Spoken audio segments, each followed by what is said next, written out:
Welcome back na naman dito sa akin channel. Panibagong araw, panibagong video na naman tayo ngayon. May ibabahagi na naman ako sa inyo ngayon na ritual.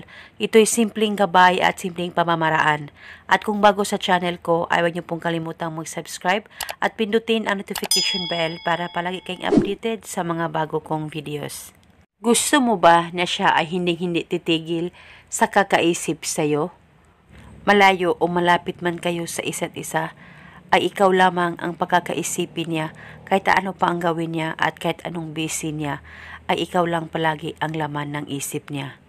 At hindi talaga siya makakatigil sa kakaisip sa iyo. Ang gagawin mo lamang, kumuha ka ng malaki na papel at panulat kahit anong kulay, at isulat mo ito sa papel ng 3 beses pangalan at apelido niya. All capital letters po ang pagkasulat dapat ng kanyang pangalan at apelido. At pagkatapos mo nang masulat ito ng 3 beses, ilagay mo lamang itong papel sa higaan mo at hihigaan mo ito buong magdamag. At kung gusto mong matulog kahit hindi ito gabi, sa kahit na anong oras sa araw, kung gusto mong matulog, ay pwede mong higaan itong ritual. At paniguradong siya ay hindi titigil sa kakaisip sa iyo.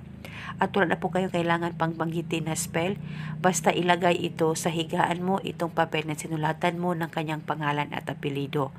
Higaan mo ito hanggang kailan mo gusto at higaan mo ito kahit sa anong oras na gusto mong matulog. At pwedeng tupiin o hindi tupiin ang papel, depende na po sa inyo. Basta malagay mo lamang ito sa higaan mo.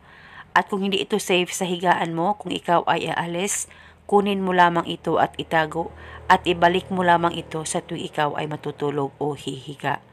At paniguradong siya ay hindi titigil sa kakaisip sa iyo.